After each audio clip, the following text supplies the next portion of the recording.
일본 외무성 외국인 고문 1. 일본 외무성 접견실은 상당히 긴장된 분위기에서 외무성 관리 몇 명과 외국인 고문 5명, 그리고 기록원이 대기하고 있었고 사진사는 큰 사진기를 설치하고 외무경이 나오기 전까지 기계를 점검하고 있었다.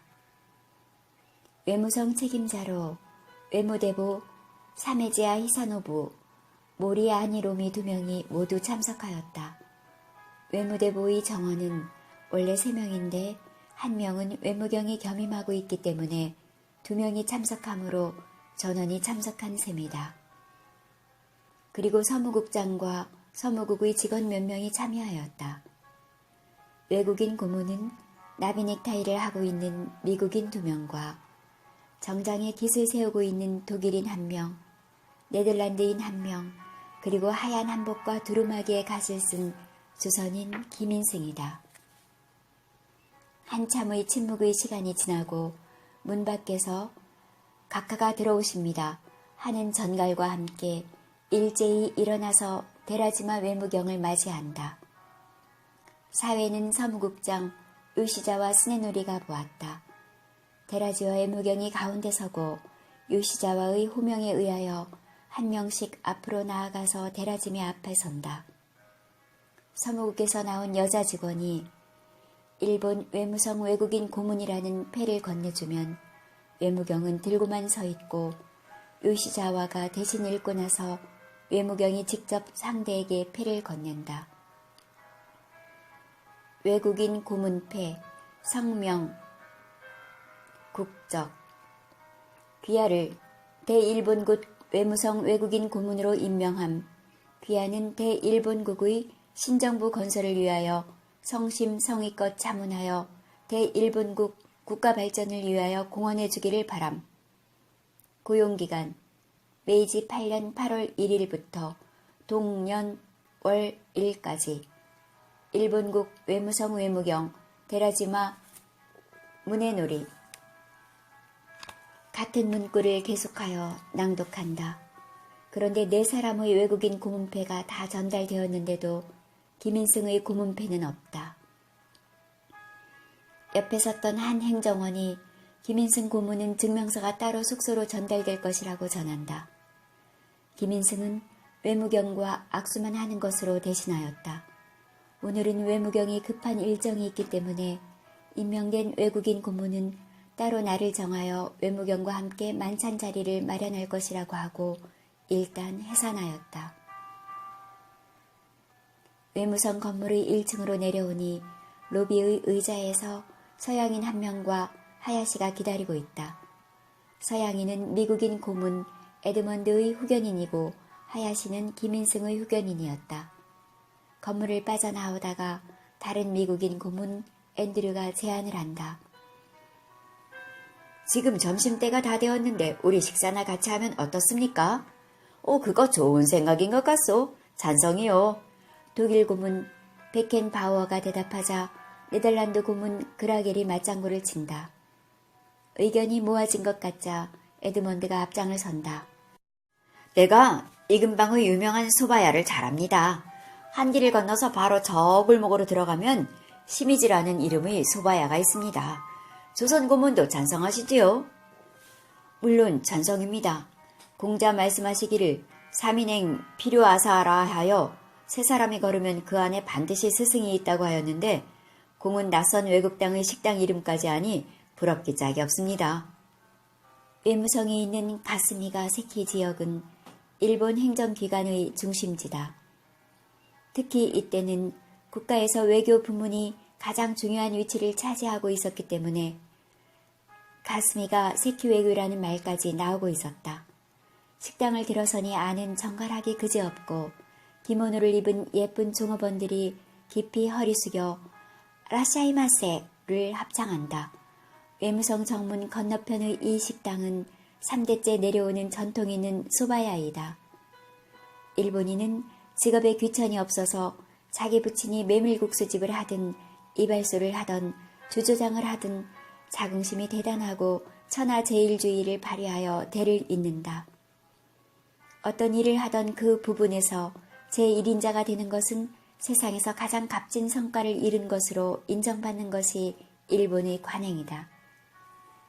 시미즈에 들어서자 주목격인 듯한 여인은 낯익은 에드먼드가 들어오자 깜짝 반기며 맞이하고 둘이 몇 마디 인사를 나눈다. 식탁 가운데는 이로리가 놓여있고 일본식 질기, 사각 접시, 벚꽃 모양의 작은 종지들이 놓이고 앙증맞은 주전자에 따끈한 녹차가 담겨 나온다. 앤드류와 베켄바우어는 젓가락질을 못한다면서 포크로 바꿔달라고 주문했다. 조그만 것이라도 가져오고 가져갈 때는 기모노의 여인은 매번 먼저 큰절을 하고 나서 움직인다. 이 광경을 보고 김인승이 한마디 한다. 조선을 동방예의지국이라 했는데 일본이 와서 보니 일본이야말로 동방예의지국인 것 같습니다. 예의가 조선보다 더 바르지 않습니까? 일본인에게는 손님은 하느님이다 라는 철학이 있습니다. 하느님이 왔는데 무슨 일을 못합니까? 실은 하느님보다 손님을 더 공경합니다. 하느님은 돈을 주지 않지만 손님은 돈을 주니까요. 에드먼드가 일본통답게 일본을 해설한다. 소바는 대나무발로 짜진 사각 접시에 담겨 나왔고 소바 위에는 잘게 자른 김 등을 그림처럼 예쁘게 올려놓았다. 적셔 먹는 종기에 담긴 찌위에 갈아놓은 무와 가는 파, 그리고 파란 끼 나는 와사비를 적당히 섞여 적셔 먹었다.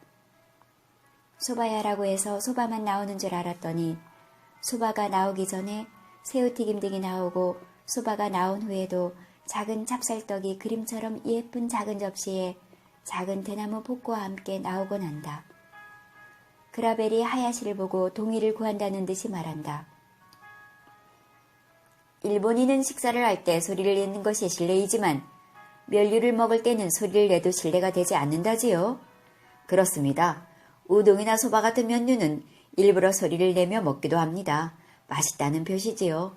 그라벨 고문은 일본에 얼마나 사셨는데 일본의 습관을 그렇게 잘 아십니까? 네, 2년 됐습니다. 저는 일본의 문화 간습 모든 것을 다 좋아합니다. 특히 일본인의 서구를 따라잡으려는 그 진지한 모습은 사람을 감복하게 하고도 남음이 있습니다. 대화를 나누고 있는 사이에 소바를 끓였던 면수가 약간 큰 그릇에 담겨 나왔다. 보아하니 우윳빛 나는 하얀 색깔이 마치 조선의 숭늉과 같다. 면수 먹는 방법도 앤드류가 시범을 보인다. 간장 소스가 아직 남아있는 종기에 면수를 부어서 먹는다. 이것을 본 김인승이 말한다. 이것은 조선의 숭늉과 같습니다. 조선에서도 식사가 끝나면 밥을 했던 그 솥에 물을 부어 누룽지로 숭늉을 만들어 먹지요. 참으로 조선과 닮은 데가 아주 많습니다. 그런데 일본의 식습관 중에서 아주 좋은 것은 음식을 처음부터 남기지 않을 만큼의 양을 준다는 것입니다. 조선은 음식을 많이 남기지요. 남긴 음식을 다 버리면 너무 낭비가 심하고 다시 먹으면 비위생적이어서 어차피 조선의 식습관은 틀렸다고 생각하고 있었는데 일본은 한 톨도 남기지 않으니 얼마나 합리적인지 모르겠습니다. 젓가락을 사용하는 것은 조선과 같군요. 일본인에는 수저는 아예 없고 젓가락 놓는 방법은 조선은 세로로 놓는데 일본은 상 가운데에 가로로 놓네요. 역시 조선보다 합리적입니다. 상 가운데 가로로 놓여 있으니 집기도 쉽고 옷수매에 걸려 땅에 떨어질 염려가 전혀 없군요. 조선은 세로로 놓으니 옷수매에 들려 가끔 바닥에 떨어지기도 한답니다. 또 조선은 젓가락을 동으로 만들어서 무겁고 손에서 미끄러지기 쉬운데 일본 젓가락은 나무이기 때문에 손에 쫙 달라붙는 것이 아주 합리적이군요. 조선과 일본은 그 외에도 닮은 데가 아주 많을 것입니다. 나는 우리 네덜란드에서 벌써 마르코 폴로의 여행기를 읽어서 조선에도 관심이 아주 많습니다. 일본과 조선은 마땅히 같은 문화권에서 가장 친하게 지내야 할 사이인데도 그렇지 못하고 있는 듯합니다. 알고 보면 조선은 일본과 혈통이 같은 알타이족입니다. 오히려 조선과 중국은 피가 다르지요. 조선도 일본처럼 문호를 개방해야 합니다. 지금은 쇄국으로 버텨보였자 자기만 손해입니다. 그라벨의 말에 베켄바우어가 거둔다. 그라벨은 말을 계속한다. 우리나라의 피터 브루겔이라는 사람이 쓴 네덜란드 속담집이 있습니다. 거기에는 인간의 어리석음을 보고 웃는 내용이 줄을 이루고 있습니다. 그 책에 죽은 송아지 옆에서 구덩이를 메우고 있는 남자를 비유한 속담이 있는데 그것은 일이 터진 다음에야 대책을 세우는 어리석음을 비유한 내용입니다. 나는 조선이 꼭 그렇게 될 것 같아 안타깝게 지켜보고 있습니다. 지난달에 일본의 함선이 조선 해안에서 대포로 굉음을 울려 조선이 놀라고 일본은 대조선 강경론이 대세를 이루고 있다고 합니다만 우리 페리 제독이 막부를 개방했듯 일본이 조선에 그 역할을 하려는 것이 아닌지 모르겠습니다. 앤드류가 너무나 중요한 문제를 가볍게 던지는 바람에 모두 흠칫하고 잠시 침묵이 흘렀다. 김인승은 혼자 생각했다. 조선은 어떤 형태로든 하루빨리 쇄국을 풀어야 한다. 내가 여기서 그런 역할을 할 수만 있다면 얼마나 좋을까. 일본처럼 이렇게 훌륭한 나라를 만들 수만 있다면 얼마나 좋을까. 자, 그럼 오늘은 이만하고 또 뵙기로 합시다. 만나서 반갑습니다. 앤드류의 폐사 비슷한 말에 모두 일어날 채비를 하며 각자 호주머니에서 식사값을 꺼낸다. 조선의 습관으로는 누가 한 사람이 내야지 각자의 몫을 각자가 내는 습관이 없기 때문에 어리둥절하고 있는데 그라벨이 그럴 줄 알았다는 듯이 김인승을 보고 설명을 한다.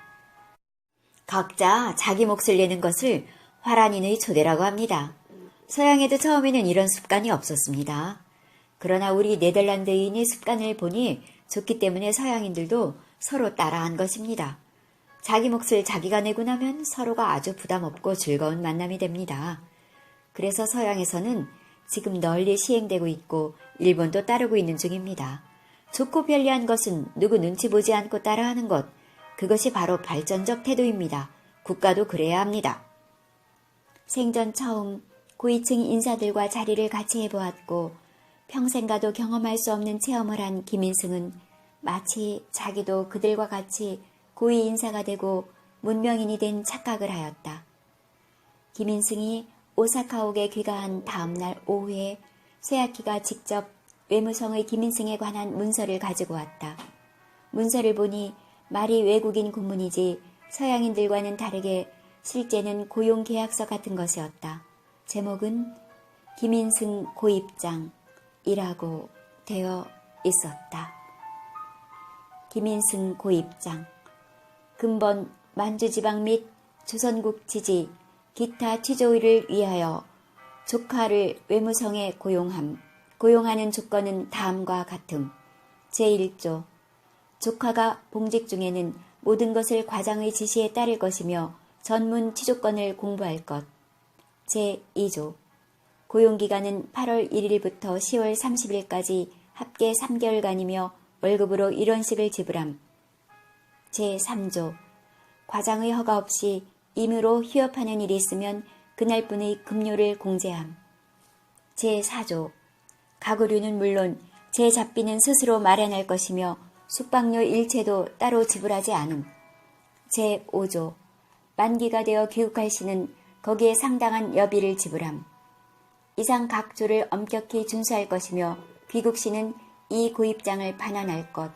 8월 1일 쇠야키 히사토 김인승 조카. 일단은 3개월간의 고용계약서이며 쇠야키가 김인승을 고용하는 형식이다. 조선에 대하여 너무나 민감한 시기이기 때문에 외무성의 조선인을 외국인 고문으로 채용했다는 흔적을 남기지 않으려는 의도가 있었다. 때문에 다른 외국인 고문보다는 등급이 상당히 아래이며 불리하면 국제적으로 시치미를 뗄 심산이었다. 그리고 증거를 남기지 않기 위하여 귀국 시에는 본 계약서를 반환하라는 조건을 달았다. 일단의 고용 목적은 지도 작성을 도우라는 내용이다. 만주지방 및 조선의 지도 작성과 기타 필요한 사항을 요구할 때 응해달라는 것이지만 여기서 만주지방 운운한 것은 김인승이 연해주에 거주하는 러시아 국적이기 때문에 한 말에 불과하고 현재로서는 조선의 최신 지도 작성이 급선무였다. 기타 필요한 사항은 다시 요구하려는 모양이다. 2. 밖에 손님이 왔다는 전가를 받고 나간 하야시는 한 건장한 중년 남자와 같이 들어왔다. 김인승에게는 가벼운 목례만 하고 미닫이를 닫고 자기 책상으로 가서 밀담을 나누고 있었다. 저는 육군성 군무국 제1국장 오야마 위아오입니다. 이 지도는 특히 육군경 야마가타 아리토모 각하께서 저에게 책임을 맡겨 완성해 오라는 것입니다. 이 작업을 완수하기 위하여 육군성에서 외무성에 협조 요청을 하였고 외무성에서 하야시상과 김인승 상에게 자문을 구하라는 회답이었습니다. 잘 부탁합니다. 알겠습니다. 그런데 이 지도를 어디에 쓰려고 육군 대신께서 직접 지시를 하십니까? 저도 자세한 것은 잘 모르겠습니다. 그러나 평범한 보관용으로 지도를 편찬한 것 같지는 않습니다. 전 육군에 아주 유용하게 쓰일 것이 분명하고 시간도 아주 촉박합니다. 잘 알았습니다. 저와 김인승이 협력하여 가장 빠른 시일 안에 완성하여 보고드리겠습니다.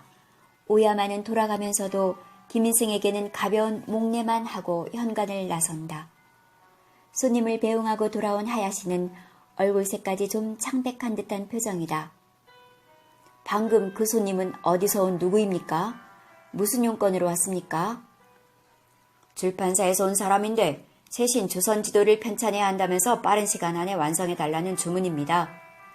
김인승이 일어가 서투르다는 것을 핑계로 적당히 둘러댄 말이었다. 단 하야시는 직감적으로 오는 것이 있었다. 무슨 사달이 빠른 시일 안에 일어날 것이고 이 지도는 거기에 요긴하게 쓰일 것이다. 특히 군대에서 필요한 것이라면 긴박한 일이 틀림없으니 조선에 대하여 일이 급박하게 돌아가고 있음을 직감할 수 있었다. 그 지도의 원본은 영미국에서 간행한 측량의 도등을 참작한 조선 팔도전도 대청 일통 여도로서 조선 지도 부분을 김인승에게 자문을 구하여 오류를 정정하려는 것이었다. 김인승이 일체의 지명을 한글로 적어주면 그것을 하야시가 일본 가나로 돌을 달았다.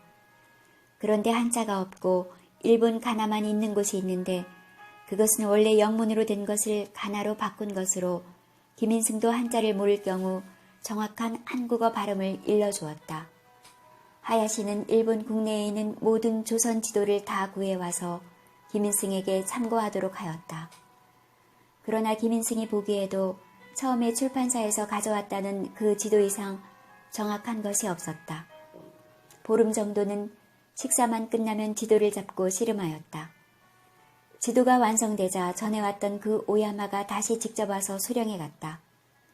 이 지도가 조선전도라는 이름으로 출판된 것은 그해 1875년 10월이고 제작소는 육군성 참무국이었다.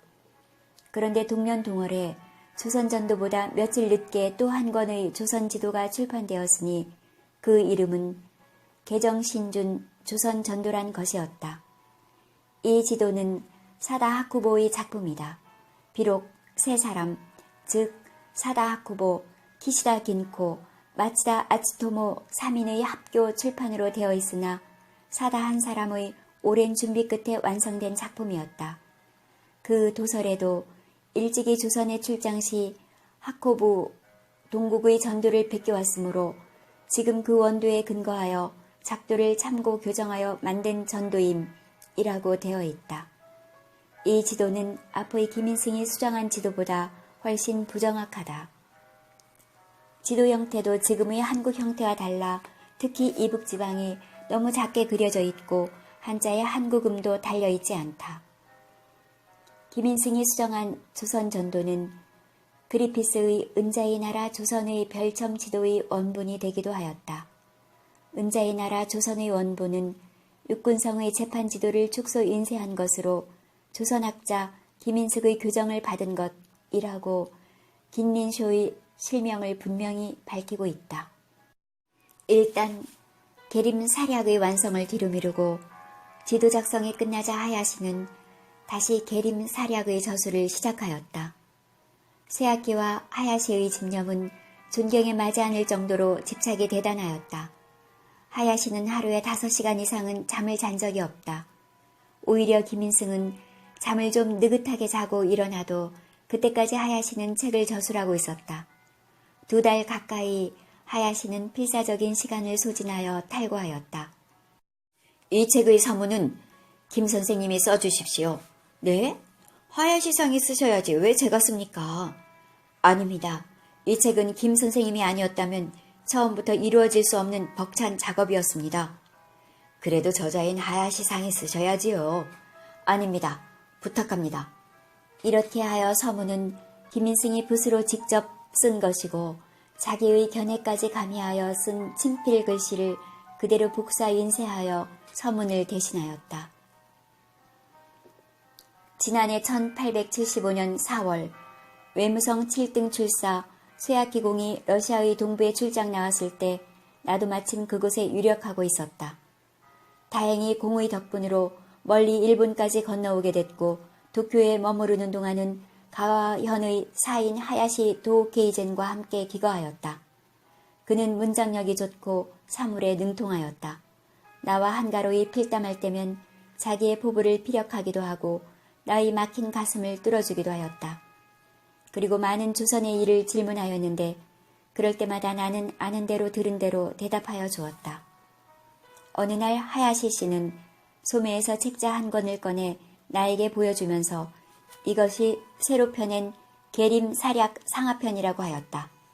책을 열어보니 쇠야키군과 하야시 씨가 공동 편찬한 것으로 되어 있다. 조선의 전적과 제설을 참작한 후에 나에게 질문했던 것들을 첨가하여 편찬한 것이었다. 나는 그 섬세하고 치밀함을 보고 망연자실하여 말할 바를 잃고 말았다.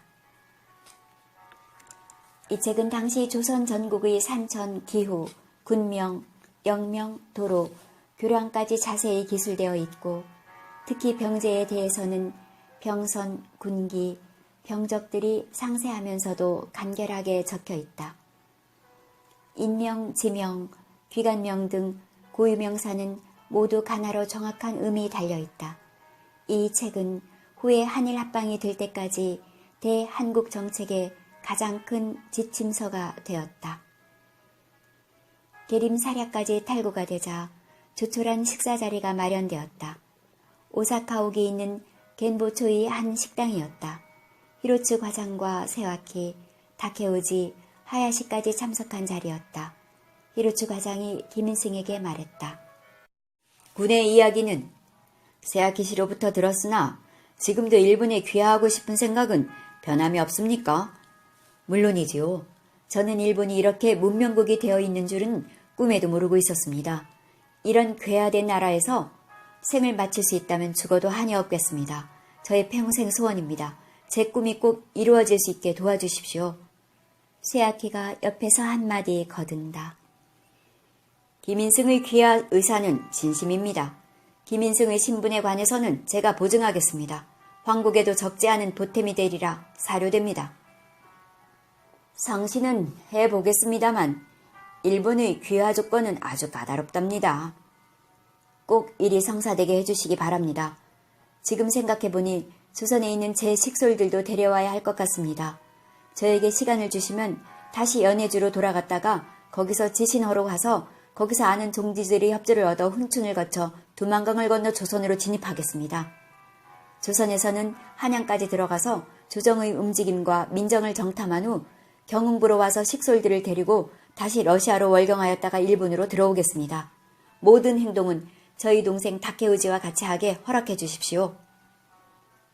김인승은 조선 전도 계림 사략의 완성과 일필 휘지하는 한문 필담의 실력으로 일본 외무성의 두터운 신임을 얻게 되었다. 기한도 연장되고 봉급도 오르게 되었다. 그의 외국인 고문 봉급은 8월부터 10월까지는 1일 1원의 1급이었는데 10월부터 월급으로 바뀌며 그 액수도 60원으로 뛴다.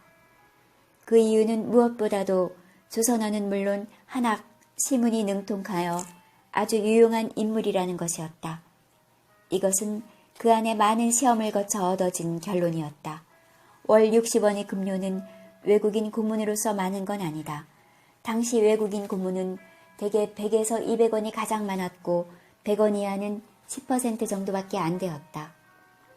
외무병 데라지마 무네노리가 태정 대신 산조 사네토미에게 보낸 공문에는 김인승에 대하여 여러 가지 상세한 내용을 적고 있다. 조선인 김인승의 귀양권에 대한 상신.